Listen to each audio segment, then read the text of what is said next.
This is your program, The Review, a place where we take a closer look at what is happening in the country and we review it and also try to make a sense out of what is happening. Today, we are still on this particular pandemic that everybody is discussing and everybody is speaking to. And this is a pandemic we cannot wait for it to end because it affects young, old, fortunate and the less fortunate people in the society, and it's almost like a world thing.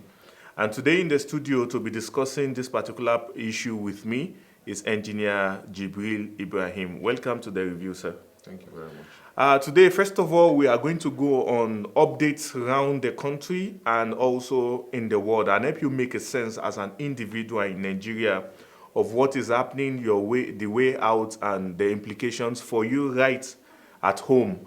Lots of things have been happening. We've seen some people that they exemplify the very good humanitarian gesture to the world by donating to our country, donating to the individuals, NCDC, and a host of other people.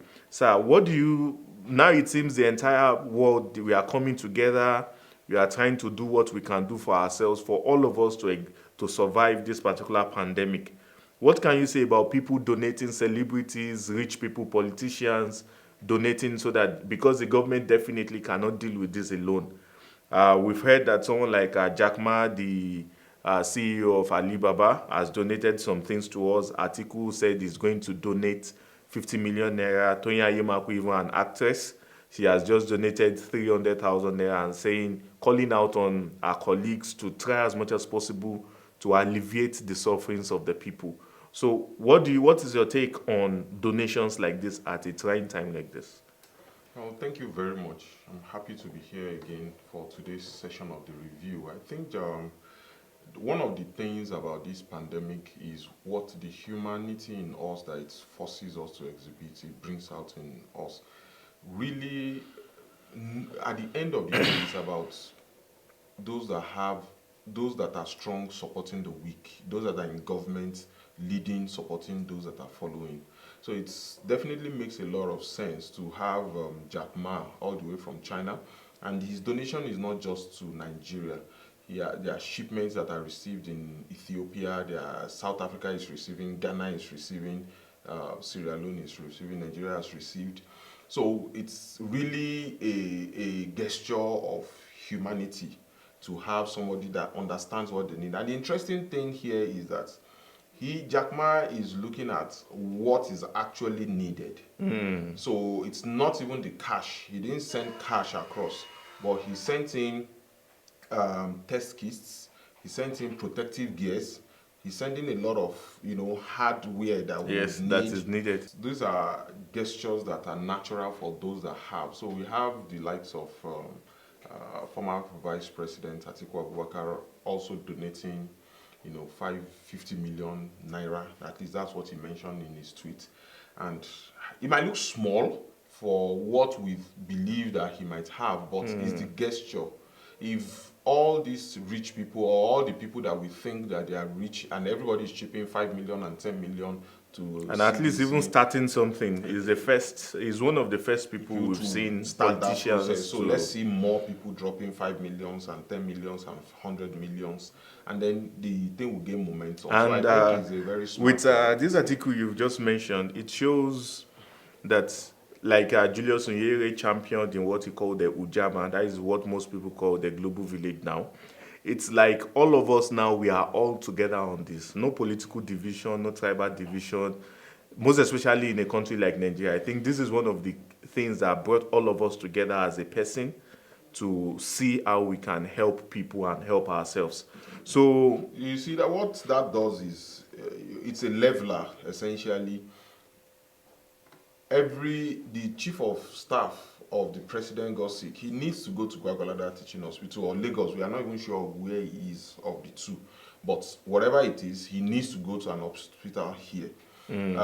So it's a sign that it's bringing everybody down to earth. Everybody needs to stay at home. Everybody needs to be within the facility. Yes, facility. And like you mentioned, I think it was yesterday they said in the news that they've sent maybe a mail. They've just sent something to get his medical records from London. That means this kind of class, they don't even have a direct link with our facilities, except the key ones, like they still have to ply our roads if they can't go on air. So, what are the implications on these kind of things? You don't use our schools, your children's school abroad. You don't use our medical facilities. The You go abroad for medical facilities. You don't ply our roads when it comes to intrastate, not the interstate, not intrastate.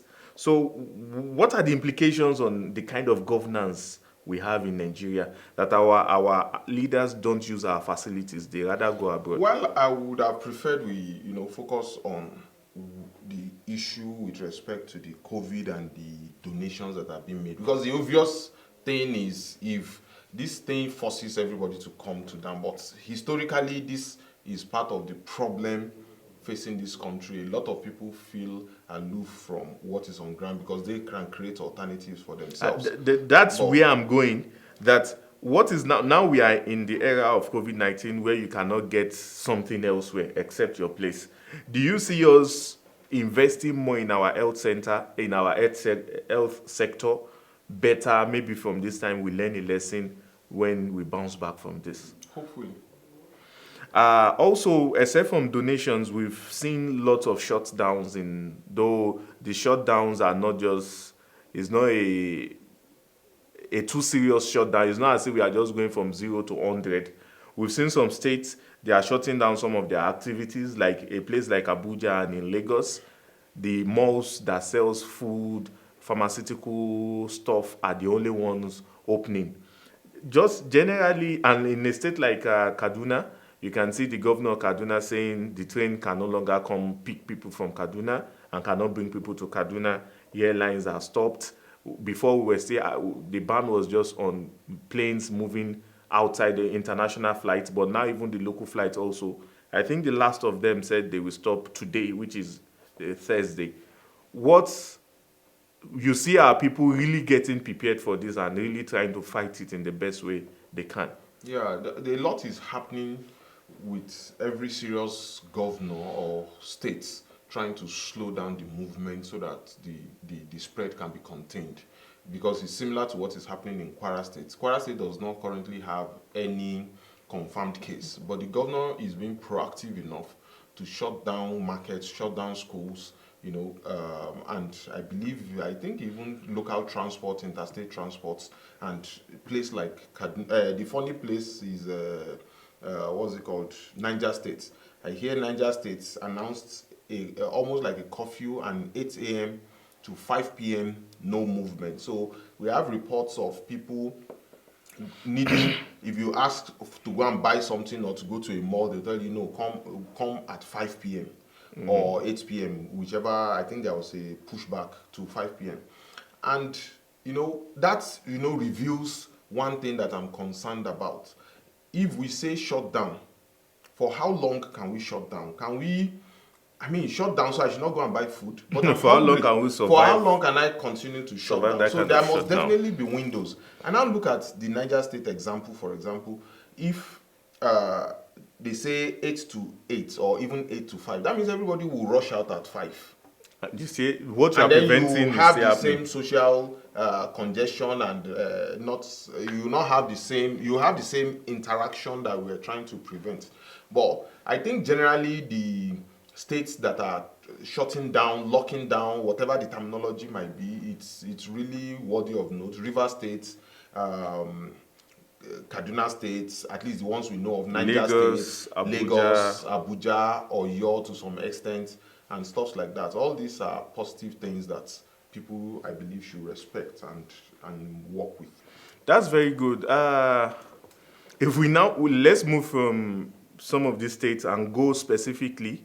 I think this is a time where religious leaders are in tandem with the government on the issue, because Khan came out, follow what the government says, follow the directive, and Nigeria Supreme Council for Islamic Affairs said the same thing.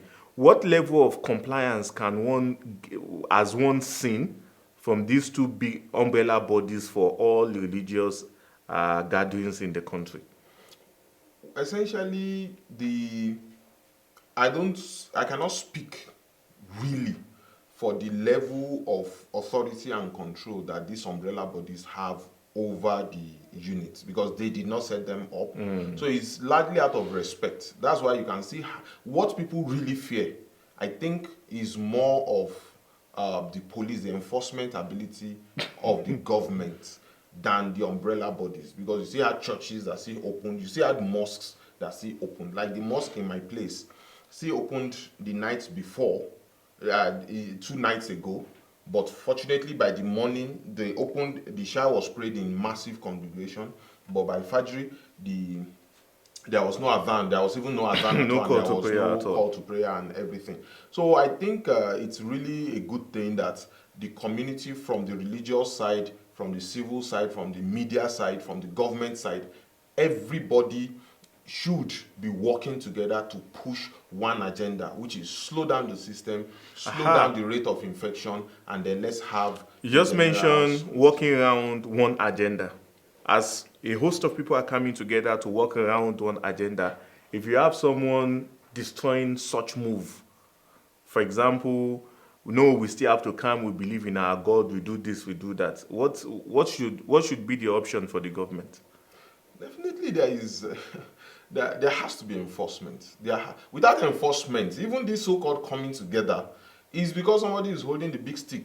We have seen a few religious institutions that did not, like in Comply? Ekiti, that did not comply. They were still like open, and people were picked up.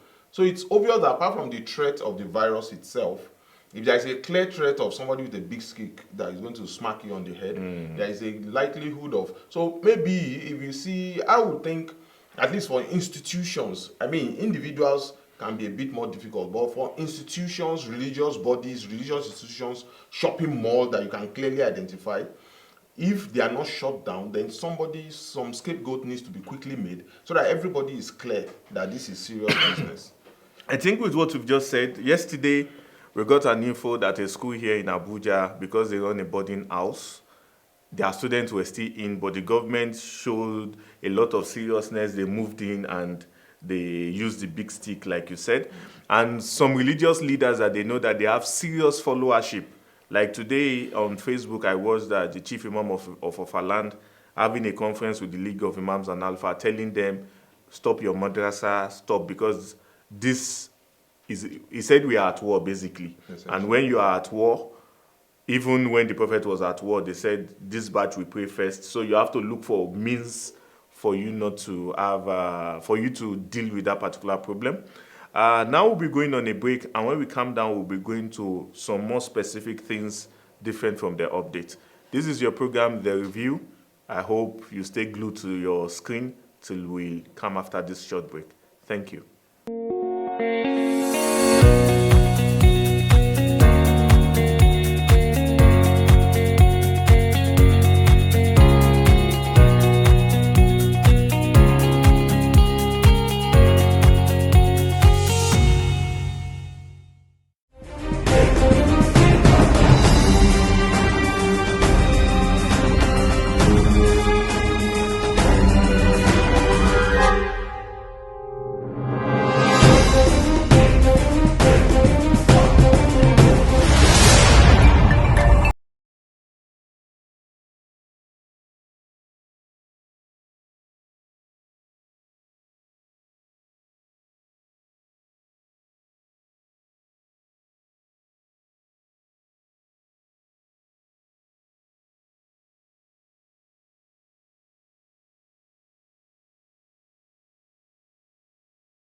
Thank you for staying glued to your screen during our break. We are back, and I told you we'll be going into more specific issues. A lot of people are scared. Employers are scared the same way employees are scared. Employers are scared of on how to get money to pay the salaries of their members of staff, the same way Employers are also scared, and employees are scared whether they are going to get paid. And this is the payment time. This is the end of a month like March. And with the data we've gotten from across the world, it seems this thing might enter into April. Employers are scared. Engineer Jibril, you are an employer. What is your plight? What are the problems you are facing as an employer during this time no one planned for? Um, it's obvious everything is shutting down as so customers are not there. It's not even safe to go out there. It's not even this is not the time. So essentially, businesses are shutting down. Um, for business as a whole, I think there are various categories, there are various layers of contracts and staff status. When I think it's a time for a lot of businesses and individuals to look at their contract terms and be able to separate who is a contract worker and how do you deal with contract workers, who is a permanent employee, so that you have issue of sick leave, issues of unpaid leaves, and just the various escalation levels. Because government employees now are not scared because government has to pay. Government owes them the money based on the terms of their contract. So, but from the private sector at employers SME kind of levels, I think we have a lot of people that are actually contractual. The employment status are actually contract, which makes it easier for the employers to shut things down without much consequences. But those are some of the challenges. Now, I should make it more difficult. For example, one will say, okay, that means it will have been better to have better labor laws and everything surrounding to protect employees at these kind of times. But it's not there. And even where those kind of terms might be there, you would need the government to step in at this kind of time. For example, in UK, 80% of the wages of people that can be officially tracked that they are being affected by COVID-19 related issues are being paid by government. Not the guy that did not earn the money, or that not the people that did not do the work, or the revenue that did not come in. So government intervention goes directly to such. But that is possible because there is a lot of information. They have enough information to track who is doing what, and they have the data of their staffs. They have enough data to be able to make interventions. But in Nigeria, where we hardly have data for anything, there is the government cannot tell us how many business SMEs are functional in Nigeria. That's even the ones that are registered, not to talk of the informal ones that just have, I open a shop, a barbering salon, and I put 5 people there. Government does not even know you or your barbering salon. For SMEs, what you are saying is the only way out for them is if the federal government intervenes. The most likely way is if the federal government intervenes. That's the way the employees or the system can be sustained. Alternative to that will be shutdowns and impact on people. And for how long can that last? Now I think you've spoken on the side of the employees. Yeah. Now, as an employer, as a business owner, what is your plight? What are the things you are going through currently? What are the impediments this has caused? This is obvious that business has to shut down, and I've always been an advocate of how internet ready, how digital are businesses. With or without COVID, any business that cannot be transacted, that cannot be supported digitally, that cannot be online, that cannot be serviced without minimal number of people being physically on site, that business is not compliant to the 21st century.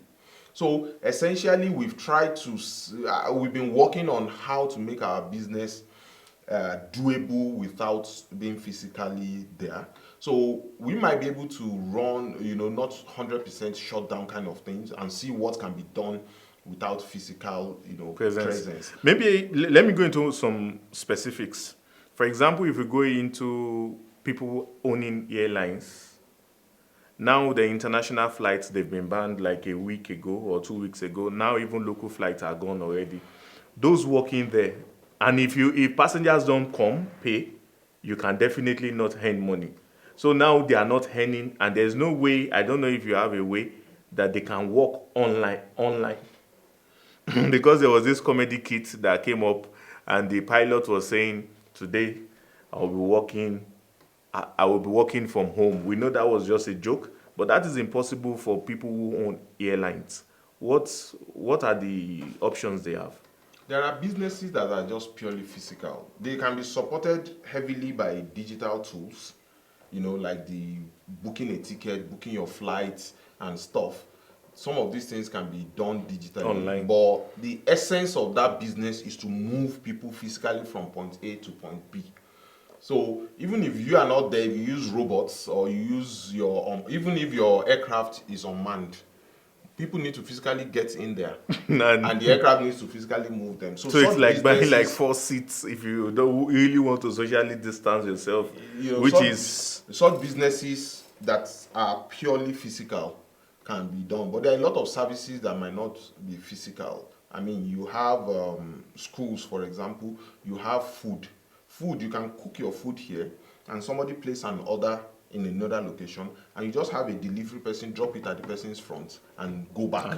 So there will be no interaction that will endanger anybody. And you can pay online, so definitely. And you can pay online. So a business that has invested in making itself online would not have this virus. Except we have a coronavirus that attacks the internet too, because virus attacks physical, and there are viruses for the digital world. For the digital. So except we get into virus that are going online, that is a place that, even like we're talking about barbing. Barbing now, I need to cut my hair, but I don't want to go to a barbing salon. What if I can place an order for a barber to come, so that by the time he comes, you go through whatever sanitization. It's a one-on-one thing. The isolation and social distancing issue is to prevent untraceable interactions. So if interactions are limited to one person, it's clearly traceable. You can clearly, sanitize. You can do everything. You can enough take precautions. So I don't have to go out. I can place a call, get a barber to come in. You see, I'm concerned about us really shutting down. It will be so difficult. It will be too many people will be doing nothing. I don't see how that can be sustained if this thing drags beyond 2 weeks, 3 weeks, 1 month. It looks to me like it will break if there is nothing done beyond a certain point. Most especially in a country where infrastructures are not fully in place. You mentioned schools just now. We know schools, definitely, they were even the first to go. Everybody go home. They have issues with curriculum. WAEC is supposed to start in April, run through May, NECO, etc. Thank God most of the JAM candidates, they've written their test and they've seen their results. Children are at home currently. Parents are at home currently. Teachers are also in their various houses. For schools, what are the online options for them to interact with their students? How can parents engage their students in a productive way so that students preparing for WAEC, NECO, that they were operating a very parvelous schedule in the school on reading and this? What is your advice to the parents, and how can schools interface with their students that are still at home? You see, first and foremost, my own interests, one of the things I'm attracted to with this condition is a lot of parents have said a lot of things about what they expect from the schools and what's not. But this is a chance for that to happen, for you to see who your child is. You are stuck with your child now for the next few weeks. You are stuck with each other. So if you can instill some things that you always wanted to instill, this is a chance. You are going to be at home. Your children will be at home. The urbanization of societies and families has done a lot of tearing of people apart. Everybody wakes up in the morning, 80% of the year, go out and meet again in the night. So the productive part of the day is spent outside. The father spends it at work, mother spends it at work, the child spends it at school. They mix with... They don't have time to build what is called that family identity.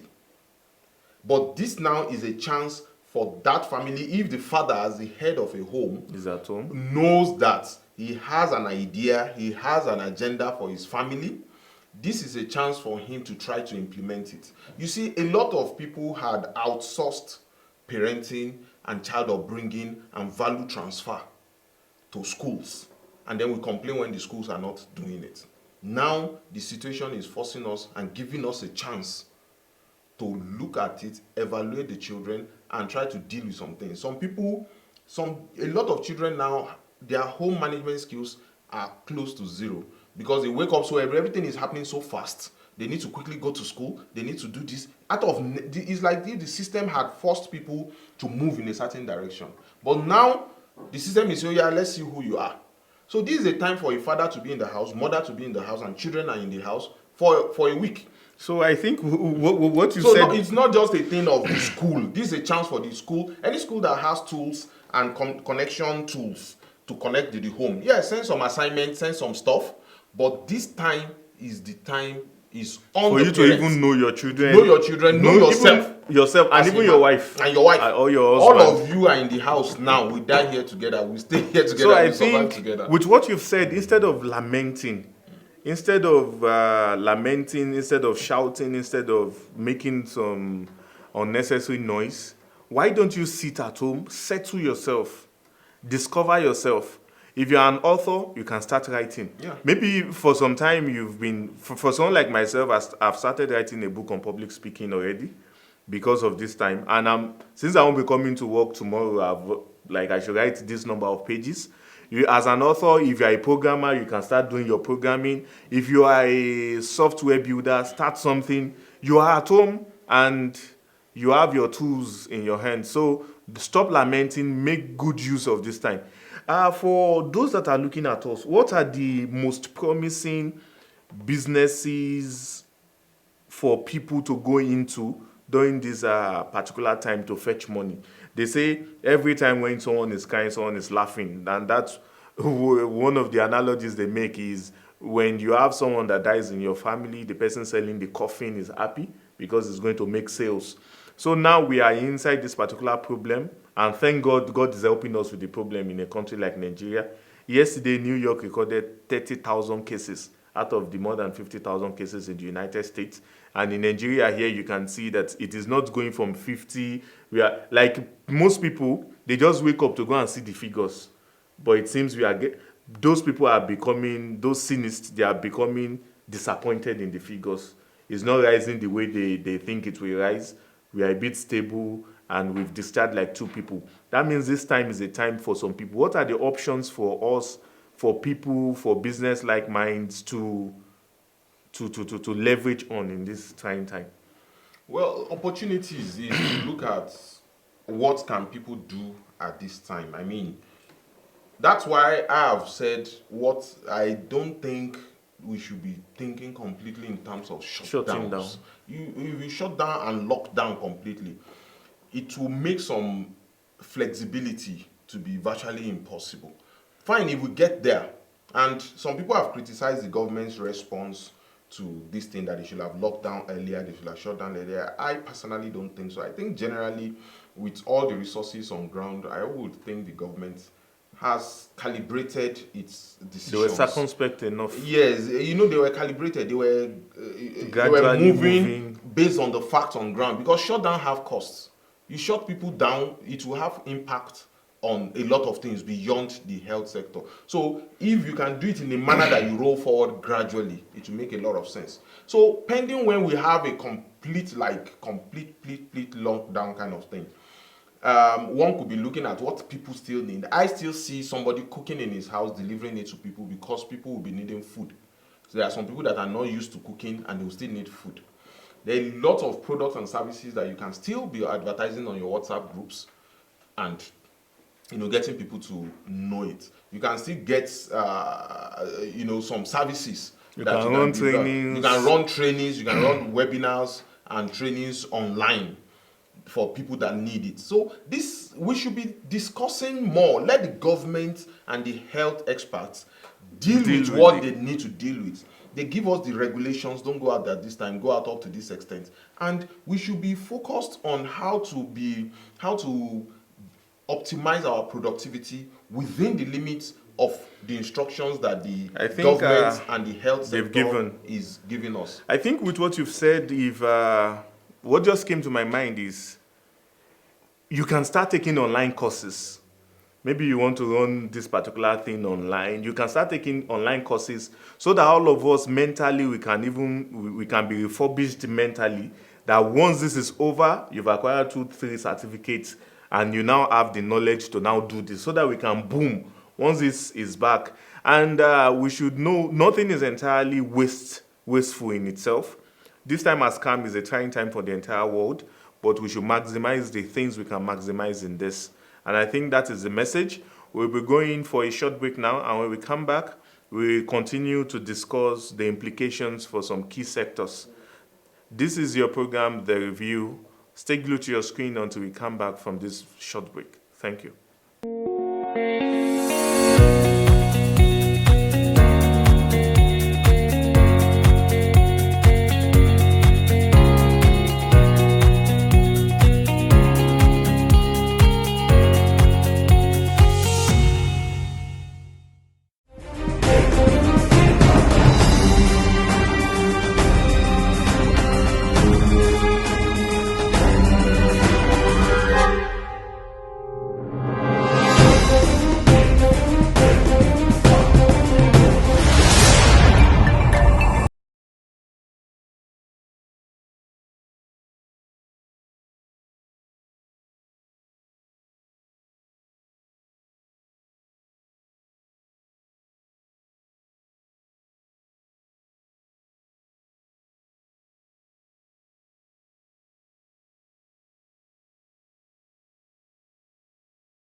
Welcome from the break.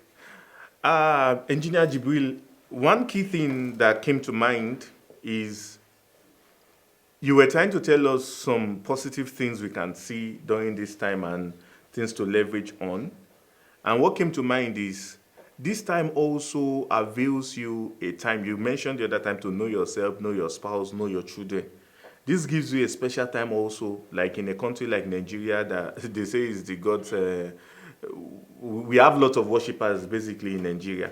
It gives you an opportunity not to think going to the church is what brings you closer to God in the real part of it. You can commune with Him directly. You don't need to go to the mosque. You can commune with God directly. What do you see in terms of the devotedness of people to God in this trying time? Well, the pandemic has shown how powerless man is in front of God. It has shown how the smallest of things Can affect us. can shut down the biggest of things by God's leave. So I think you see shots or images of places in Italy, places that were rather going ungodly, as in atheists kind of thing, now begging that God, where is your help, kind of thing. So we can be this helpless. Yeah, so we can be this helpless so quickly and so seriously.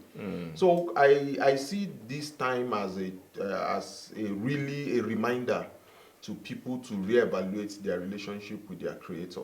And one particularly interesting thing is that a lot of times going to mosques or going to churches or going to places of worship has that communal kind of support. Yes. So you might not really know who you are because you go to mosque because everybody around you is going to the mosque.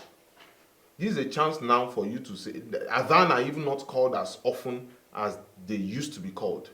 So this is a chance that will test if you truly inside you, what's your own current worth. And however low you drop is just a reality check. It just tells you that's where you are. It's not so much of good and bad. It's more of that's where you are. How do you scale up your relationship How do you get better with your Creator? It's really an interesting time for people to do a lot of self introspection, Meditation. and stuff. Because before now, the society was moving so fast. You hear people saying things like 24 hours is no more enough for me. It looks like everything is so fast. I don't have time for this. Now you have all the time for all these things. When you mentioned that the life was moving so fast, we're not getting enough rest. But now, stay home, get enough rest. You can start selling rest. You You have so much rest, you can start You selling. can. So it's. I think we should just. We know we are in a problem because it's costing life, and thank God, the number of people that have recovered from this, it's already in 100,000 people. So it shows to us that it is not a direct death sentence for the person that contracts this.